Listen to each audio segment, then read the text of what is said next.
مولا سبھی اور کیا چاہتا ہے، بس مغفرت کی عطا چاہتا۔ تم نے اپنی مرضی کی،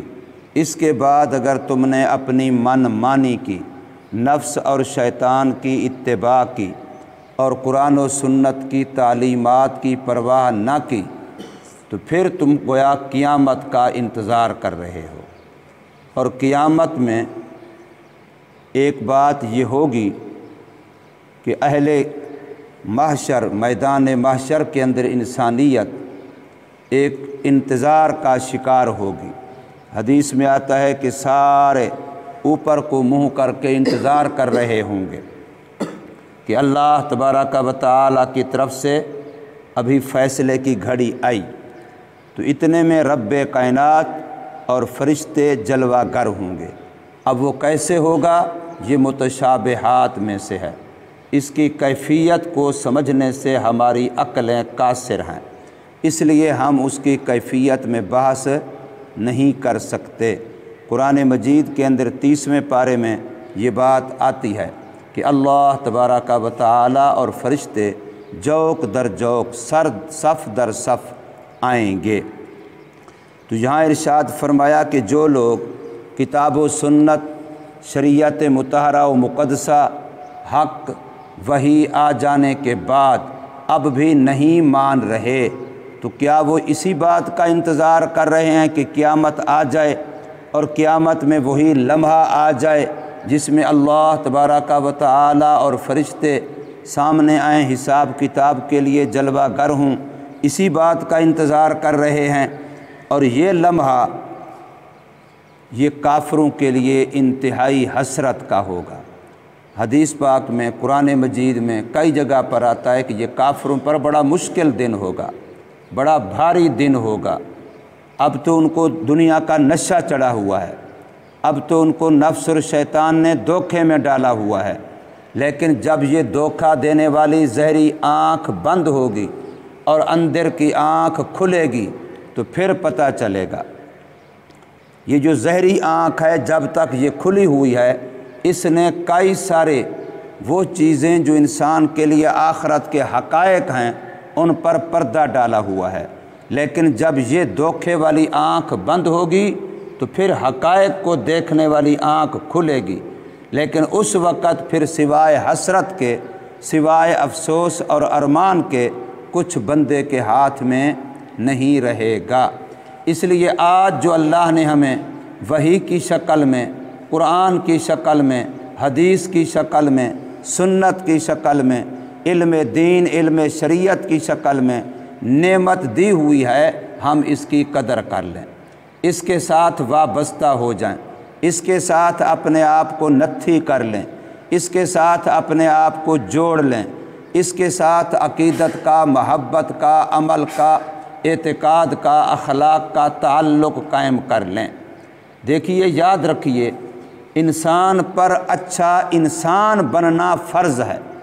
ہر انسان پر یہ بات فرض ہے کہ وہ اپنے آپ کو اچھا انسان بنائے، اور اچھا انسان وہی ہے جس کی زندگی میں، شب و روز میں، دن راتوں میں کسی انسان کو نہیں بلکہ کسی مخلوق کو بھی اس سے تکلیف نہ پہنچے۔ یہ اچھا انسان ہے۔ اچھے انسان کے لیے ایک ہی جملہ ہے کہ اس نے زندگی گزاری، راتیں گزاری، دن گزارے، کسی انسان کو، کسی مخلوق کو اس سے کوئی تکلیف نہ پہنچے، تو یہ انسان اچھا انسان ہے۔ اب تکلیف نہ پہنچنے کے لیے یہ ضروری ہے کہ انسان کی سوچ اچھی ہو، جس کو ہم عقیدہ کہتے ہیں، اور تکلیف نہ پہنچنے کے لیے یہ ضروری ہے کہ انسان کے عمل اور کردار اچھا ہو، جس کو ہم اعمال صالحہ کہتے ہیں۔ انسان کے تکلیف نہ پہنچنے کے لیے ضروری ہے کہ اس کے اخلاق اچھے ہوں۔ یہ تین چیزوں کا ہونا ضروری ہے، عقیدوں کا صحیح ہونا ضروری ہے، اعمال کا صالحہ ہونا ضروری ہے، اور اخلاق کا حسنہ ہونا ضروری ہے۔ جب یہ چیزیں ہوں گی تو اس کی جو ضد ہے وہ خود بخود نہیں ہوگی۔ جب روشنی ہوگی تو اندھیرا خود بخود نہیں ہوگا، جب روشنی نہیں ہوگی تو خود بخود اندھیرا ہوگا، جب صحیح عقیدے ہوں گے تو غلط عقیدے خود بخود نہیں ہوں گے، جب اعمال صالحہ ہوں گے تو برے اعمال گندے اعمال خود بخود نہیں ہوں گے، جب اخلاق حسنہ اچھے ہوں گے تو برے اخلاق اخلاق سیئہ اوصاف رذیلہ وہ خود بخود نہیں ہوں گے۔ تو انسان کے لیے یہ ضروری ہے اور یہی مکمل شریعت ہے، عقیدوں کا صحیح ہونا، اعمال کا صالحہ ہونا، اخلاق کا حسنہ ہونا، یہی مکمل شریعت ہے۔ جس انسان کے اندر یہ چیزیں آ گئیں مکمل شریعت آ گئی۔ اب یہ کیسے آئیں گے؟ اگر یہ خود بخود آنے ہوتے تو اللہ انبیاء کا سلسلہ جاری نہ فرماتے اور کتابوں کے نزول کا نازل کرنے کا سلسلہ جاری نہ فرماتے۔ خود بخود اگر انسان کے اندر یہ چیزیں آنی ہوتیں، صرف انسان کی عقل اس کے لیے کافی ہوتی، انسان کا انسان ہونا اس کے لیے کافی ہوتا، تو پھر 1,24,000 کم و بیش انبیاء اور رسول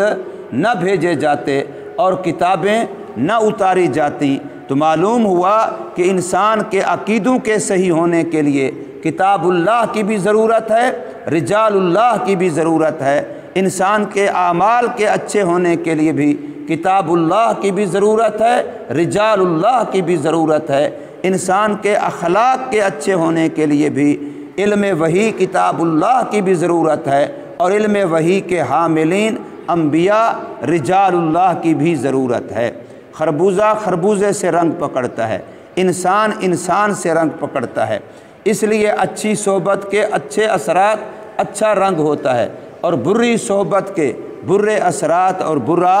رنگ ہوتا ہے۔ صحبت صالح ترا صالح کند، صحبت طالع ترا طالع کند۔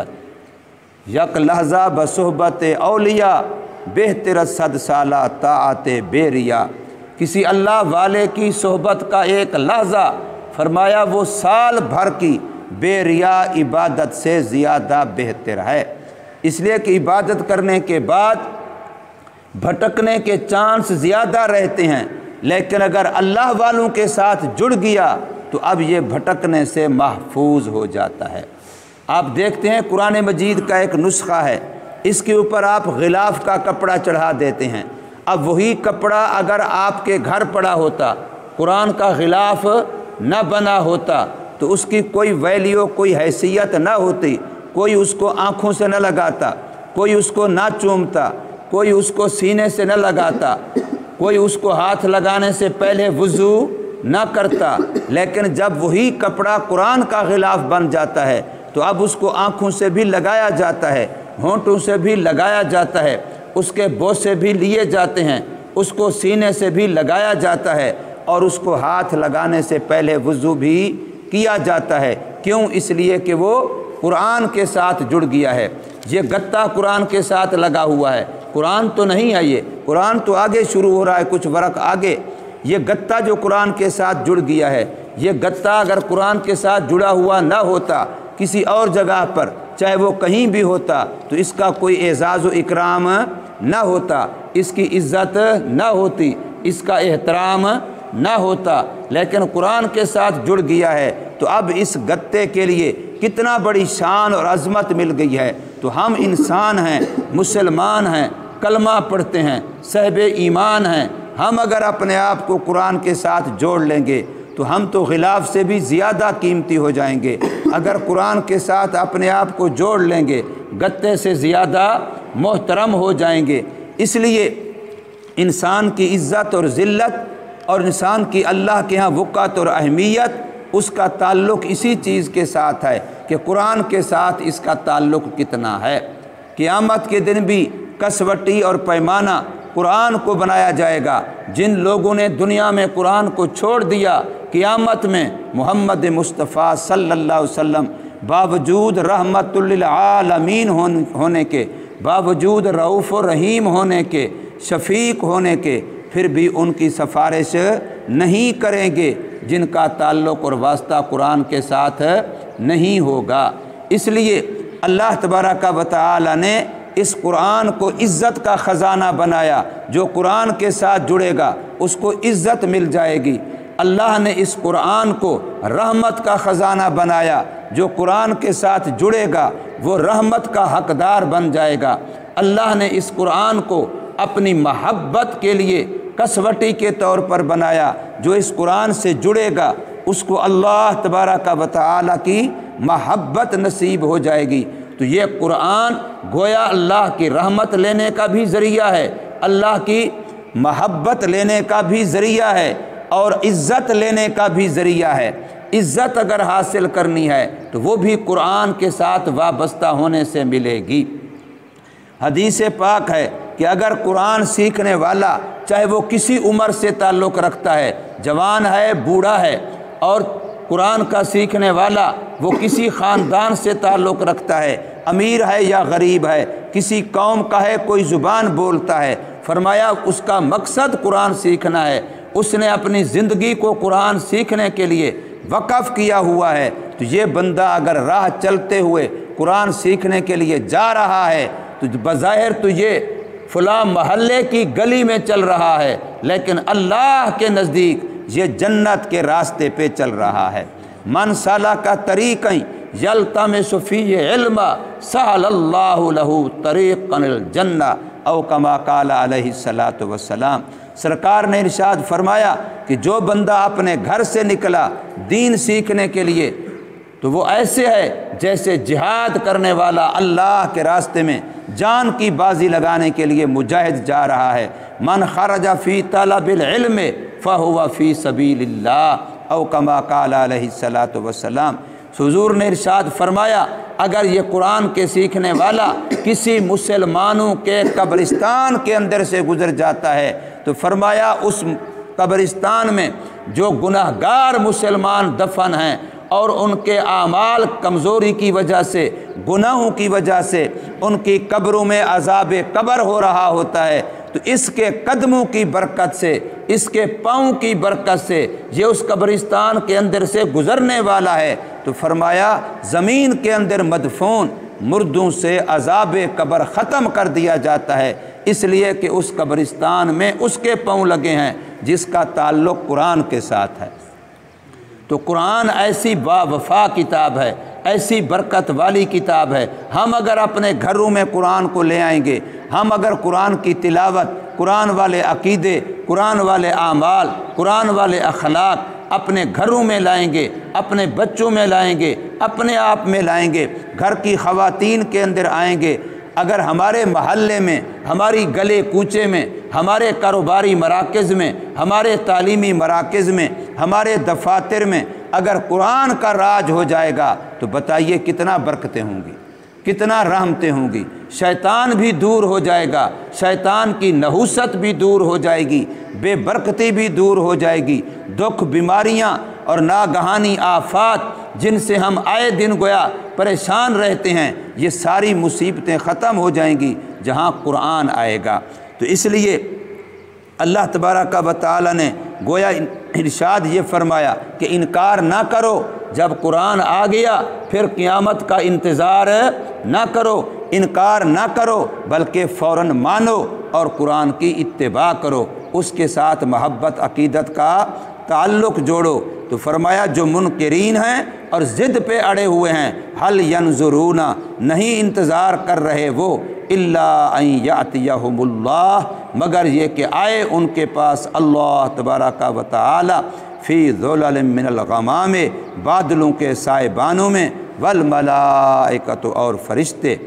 وقضی الامر، اور ختم کر دیا جائے، مکمل طور پہ سمیٹ دیا جائے، لپیٹ دیا جائے سارا معاملہ، یعنی دنیا ختم ہو جائے اور آخرت کا معاملہ شروع ہو جائے۔ وَإِلَى اللَّهِ تُرْجَعُ الْأُمُورُ، اور تمام معاملات بالآخر لوٹ کے اللہ ہی کے پاس آنے ہیں۔ ہم جتنا زور لگا لیں، بڑے عہدے حاصل کر لیں، بڑی دولت حاصل کر لیں، بڑے مناصب حاصل کر لیں، لیکن پھر گر کے آخر جانا کہاں ہے؟ اللہ ہی کے پاس جانا ہے۔ آخر واسطہ اور پالا کس سے پڑھنا ہے؟ اللہ ہی سے پڑھنا ہے، بادشاہوں کا بھی، فقیروں کا بھی، امیروں کا بھی، غریبوں کا بھی، نیکوں کا بھی، گناہ گاروں کا بھی۔ اللہ تبارک و تعالی ہمیں سمجھ نصیب فرمائے اور عمل کی توفیق دے۔